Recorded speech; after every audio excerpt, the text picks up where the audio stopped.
নমস্কার। Success education care and learn for সাকসেসের পক্ষ থেকে সকল সুধী দর্শক ও শ্রোতাদের অভিনন্দন জানাই। আমাদের প্রতিষ্ঠানের আজকের নিবেদন রানী রাসমণির জীবনী ও তার জীবন আদর্শের ওপর গুরুত্বপূর্ণ আলোচনা। রানী রাসমণি ছিলেন এক মহিয়সী নারী। গরিবের ঘরে জন্ম হলেও এক জমিদারের সঙ্গে তার বিয়ে হয়, ফলে তিনি সত্যই রানী পদে অধিষ্ঠিত হন। কিন্তু রানী হলে কি হবে, তিনি কখনো বিলাসী জীবন যাপন করেননি। আজীবন ধর্মচর্চা ও জনকল্যাণমূলক কাজ করে গেছেন। এই জন্য তিনি চিরস্মরণীয় হয়ে আছেন। রানী রাসমণি রঘুবীর ছাড়াও মা কালীর ভক্ত ছিলেন। তাই তো সেই সুবাদে তিনি পরবর্তীকালে দক্ষিণেশ্বরে একটি কালী মন্দির প্রতিষ্ঠা করেন 1855 সালে, যেটাকে আজ আমরা সবাই দক্ষিণেশ্বর কালী মন্দির হিসাবেও চিনি। রানী রাসমণির জন্ম হয় 26শে সেপ্টেম্বর 1793 সালে বর্তমান উত্তর 24 পরগনার হালি শহরে অবস্থিত কোনা নামক একটি ছোট্ট গ্রামে। তার বাবার নাম ছিল হরেকৃষ্ণ দাস আর মায়ের নাম ছিল রামপ্রিয়া দাসী। জানা যায় হরেকৃষ্ণ দাস ছিলেন পেশায় একজন সাধারণ দরিদ্র কৃষক ও গৃহ নির্মাণকারী। ছোটবেলায় রাসমণির নাম তার মা রামপ্রিয়া দাসী প্রথমে ভালোবেসেই রানী রেখেছিলেন। পরে তাদের প্রতিবেশীদের দৌলতে তার নাম হয়ে যায় রানী রাসমণি। রাসমণি কিন্তু অতি অল্প বয়সেই বিয়ের বন্ধনে আবদ্ধ হন। তিনি মাত্র 11 বছর বয়সেই কলকাতার জানবাজারের জমিদার রাজচন্দ্র দাসের সাথে বিয়ে করেন। সালটা ছিল 1804 খ্রিস্টাব্দ। এখন জানতে ইচ্ছা করে কি করে রানী রাসমণির মতো একটা গরিব পরিবারের মেয়ে রাজচন্দ্র দাসের মতো এক ধনী ব্যবসায়ী তথা জমিদারকে বিয়ে করলো।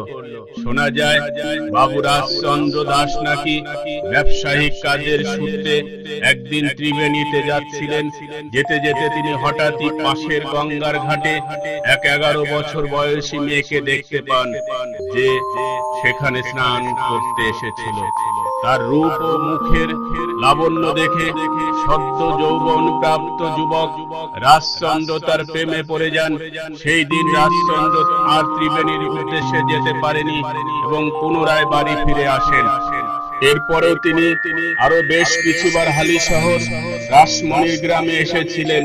সেখানে তিনি রাসমণির রূপ ও লাবণ্য ছাড়াও তেজস্বিনী এবং দয়ালু রূপের সাথেও পরিচিত হন, যার ফলে তিনি রানীকে আরো গভীরভাবে ভালোবেসে ফেলেন। অবশেষে রাজচন্দ্র দাস তার বাড়ির অনেক গুণীজনদের অমত থাকার পরেও রানীকে বিয়ে করে আনেন সেখানে। রাজচন্দ্র দাস ও রানীর রাসমণির মোট 5টা সন্তান হয়, যার মধ্যে তাদের প্রথম সন্তান জন্মের কিছু সময় পরেই মারা যায়। সে ছিল তাদের প্রথম পুত্র সন্তান। তাদের বাকি 4টে সন্তান ছিল মেয়ে, যাদের নাম যথাক্রমে পদ্মামণি, কুমারী, করুণা ও জগদ্দম্মা রাখা হয়। রানী রাসমণি ও রাজচন্দ্র দুজনেই ভীষণ দয়ালু প্রকৃতির মানুষ ছিলেন। গভীর দুঃখী, ভিক্ষুক কিংবা ক্ষুধার্ত মানুষের প্রত্যেকেরই রানী রাসমণি ও রাজচন্দ্র সেবা করে যেতেন মন প্রাণ উজাড় করে। কেউ অবহেলিত হতেন না। তাদের দয়া ও ভালোবাসা থেকে রাসমণি ও তার স্বামী পরিবারের বেশিরভাগ সম্পদ সামাজিক কর্মকাণ্ড, ধর্মীয় দাতব্য প্রতিষ্ঠানে ব্যয় করে দিতেন। এতে অবশ্য তাদের পরিবারের অনেকেই বিভিন্নভাবে অমত প্রকাশ করতেন, কিন্তু তাতে তারা দুজনেই কোনোদিনই মানুষের সেবা বন্ধ করেনি। জনসাধারণের জন্য স্নান ঘাটের অসুবিধা দূর করতে তিনি বহু টাকা ব্যয় করে ফেলেন। তিনি ও তার স্বামী রাজচন্দ্র নিজের টাকায় কলকাতার বাবুঘাটে বাঁধাতে সক্ষম হন। এরপর তারা তৈরি করেন আহিরিটোলা স্নানঘাট ও নিমতলা স্নানঘাট। এছাড়া বাবু রোড নির্মাণ সহ নিমতলা শ্মশান ঘাটে নিজের পারিবারিক জমির ওপর পাকা বাড়ি নির্মাণও করতে পারেন তারা। রাসমণির উদ্যোগে তৈরি সবচেয়ে বিখ্যাত নিদর্শন হলো দক্ষিণেশ্বর কালী মন্দির। দক্ষিণেশ্বরের কালী মন্দির তৈরির পেছনে রাসমণির সমাজের উচ্চ বর্ণের মানুষের কাছ থেকে অনেক কথা শুনতে হয়েছিল। যেহেতু রাসমণির পিতৃপক্ষের পরিবার সেই সময় সমাজ ব্যবস্থা অনুযায়ী নিম্নবর্ণের ছিল, তাই সমস্ত ব্রাহ্মণ সমাজ দক্ষিণেশ্বরের কালী মন্দির নির্মাণের কাজে প্রথমে বাধা সৃষ্টি করে, কিন্তু তাতে বিশেষ লাভ হয়নি। কারণ রাসমণি ব্রাহ্মণ সমাজের বাধা তোয়াক্কা না করে কালী মন্দির নির্মাণের কাজ চালিয়ে যান। পরে দক্ষিণেশ্বরে কালী মন্দিরের নির্মাণ কাজ শেষ হলে সেই মন্দিরের প্রধান পুরোহিত হিসাবে শ্রী রামকৃষ্ণ পরমহংসকে নিযুক্ত করা হয়। 1820 সালে বাংলায় যখন ভয়াবহ বন্যা, সেই সময় অনেক সাধারণ মানুষই বন্যার কবলে পড়ে নিজের বাড়িঘর সহ সকল সম্পত্তি হারিয়েছিল। দয়াময়ী রানী রাসমণি প্রতিবারের মতো সেবারও জনসাধারণের উদ্দেশ্যে প্রচুর টাকা ব্যয় করেন। জানা যায় সেই বছরেই রানী রাসমণির বাবা হরেকৃষ্ণ দাসও মারা যান। যেহেতু হরেকৃষ্ণের কোনো ছেলে সন্তান ছিল না, তাই সেহেতু রাসমণি মেয়ের কর্তব্য অনুসারে বাবার পরলৌকিক ক্রিয়া সম্পূর্ণ করার জন্য গঙ্গার ঘাটে যান। রানী রাসমণি ও রাজচন্দ্র দাসের বৈবাহিক জীবন বেশি দিনের দীর্ঘস্থায়ী হয়নি। রাজচন্দ্র মাত্র 49 বয়সে মারা যান। স্বামীর এই মৃত্যুতে রাসমণি ভীষণভাবে ভেঙে পড়েন। শ্রদ্ধা ও ভালোবাসার মানুষটাকে যে এত কম বয়সে চলে যাবেন তা তিনি কখনো ভাবতে পারেনি। আসলে যদি আজ আমরা ভালোভাবে বিচার করে দেখি, তাহলে আমরা এটা নিশ্চয়ই বুঝতে পারবো যে রাসমণির এই বিশাল জনহিতকর কর্মকাণ্ডের পেছনে তার স্বামী রাজচন্দ্রের অবদান ছিল প্রচুর। রাজচন্দ্র তার স্ত্রীকে কোনোদিনও জনহিতকর কাজ করার ক্ষেত্রে কোনোভাবেই বাধা দেননি, সর্বদাই তাকে উৎসাহ দেওয়ার পাশাপাশি পাশেও থেকেছেন একজন বন্ধুর মতো। ঠিক একইভাবে রাসমণিও তার স্বামীর প্রত্যেকটা পদক্ষেপে পাশে থেকেছেন। কোথাও ভুল করলে স্বামীকে শুধরে দিয়েছেন সৎ পরামর্শের মাধ্যমে। আগেকার দিনে স্বামীর কথাই ছিল প্রত্যেকটা স্ত্রীর কাছে একদম শেষ কথা। স্বামীকে পরামর্শ দেওয়ার ভাবনাও ছিল না, ছিল একজন স্ত্রীর কাছে বড় বিপদের। কিন্তু রাজচন্দ্র দাস ছিলেন একদম অন্য স্বভাবের মানুষ। তিনি আধুনিক ধ্যান ধারণায় বিশ্বাসী ছিলেন। তিনি নারীদের সম্মান দেওয়ার পাশাপাশি তাদের শ্রদ্ধাও করতেন ভীষণভাবে। তাই তিনি তার স্ত্রীর পরামর্শকে শুনতেন এবং মেনেও চলতেন প্রয়োজন মতো। রানী রাসমণির জীবনে ঘটে যাওয়া কিছু অবিস্মরণীয় ঘটনার মধ্যে উল্লেখযোগ্য হলো জগন্নাথ দেবের পুজো উপলক্ষে একবার রানী রাসমণি তার পরিবার ও দাসদাসীদের নিয়ে জগন্নাথ ধামের উদ্দেশ্যে পুরী যাচ্ছিলেন। যেতে যেতে তিনি লক্ষ্য করেন যে সেখানকার রাস্তা ভীষণই খারাপ, বাকি তীর্থযাত্রীদের খুব কষ্ট হচ্ছে সেই পথে ধরে তীর্থের উদ্দেশ্যে যেতে। সেই দেখে রানীর মন ভীষণ দুঃখে ভরে ওঠে। পরে তিনি তাদের সুবিধার কথা চিন্তা করে সমস্ত রাস্তা সংস্কার করে দেন। কিন্তু এখানেই তিনি থেমে থাকেননি। তখনকার সময় অনুযায়ী প্রায় 60,000 টাকা ব্যয় করে তিনি জগন্নাথ, বলরাম ও সুভদ্রা এই 3 বিগ্রহের জন্য হীরকখচিত 3টি মুকুটও তৈরি করে দেন। দ্বিতীয়ত, সারা ভারতে যখন ব্রিটিশ শাসন, বাংলার ইংরেজরা গঙ্গার নদীতে জেলেদের মাছ ধরার ক্ষেত্রে চড়া শুল্ক আদায় করে চলেছে, বাংলার দরিদ্র জেলেদের অবস্থা প্রায় বিপন্ন। অবশেষে রানী রাসমণি এ বিষয়ে হস্তক্ষেপ করেন এবং ইংরেজ সরকারকে চাপ দেন শুল্ক তোলার জন্য। রাসমণির জেলের আগের ইংরেজ সরকারকেও হার মানতেই হয়।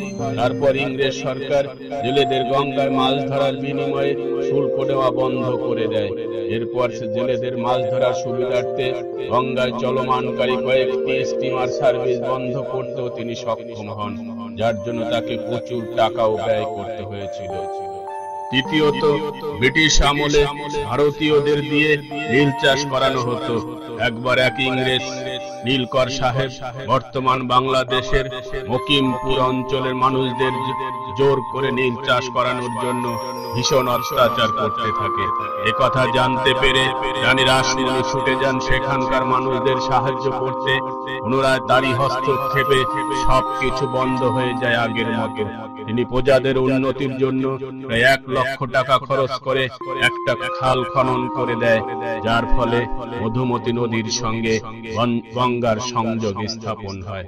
এরপর তিনি কলকাতায় এসে বেলেঘাটা এবং ভবানীপুরের বাজার স্থাপন করেন আর কালীঘাট নির্মাণ করেন। রানী রাসমণি ছিলেন একজন দৃঢ় স্বভাবের নারী। তার দৃষ্টিভঙ্গি সমসাময়িক বাকি নারীদের থেকে অনেক বেশি পরিণত ছিল। তার সবচেয়ে বড় গুণ ছিল তিনি যেই কাজকে একবার সঠিক বলে মনে করতেন সেই কাজকে তিনি সম্পূর্ণ করেই ছাড়তেন, যতই বাধা বিপত্তি আসুক না কেন। তিনি আমাদের শিখিয়েছেন মানুষের সেবা কিভাবে ভক্তিপূর্বক করতে হয়। তিনি কোনোদিনও জনসাধারণের থেকে তার সেবার বিনিময়ে কিছু পাওয়ার আশা করেনি, বরং তাদের সর্বদা উপহার হিসাবে দিয়ে গেছেন বিভিন্ন জিনিস। তার মহান কর্ম তাকে আজ করে তুলেছে সকলের কাছে চিরস্মরণীয়। অর্থের সঠিক ব্যবহার তার কাছ থেকে আমাদের প্রত্যেকের শেখা উচিত, কারণ বর্তমানে এমন অনেক মানুষই আছে যারা টাকা তো উপার্জন করেছে প্রচুর, কিন্তু সেটা শুধু নিজেদের জন্যই। অসহায় মানুষদের সাহায্যের কথা ভাবা তাদের কাছে শুধু সময়ের অপচয় ছাড়া আর কিছুই নয়। যদি সেই মতো মানুষরা আজ রানী রাসমণির মতো মানুষদের সেবা করতে শুরু করেন, তাহলে ভারতে একসময় কেউ আর দরিদ্র, ক্ষুধার্ত ও অসহায় থাকবে না। অবশেষে 1861 সালের 19 ফেব্রুয়ারি প্রায় 68 বছর বয়সে এই মহান মহর্ষি নারীর জীবনাবসান হয়।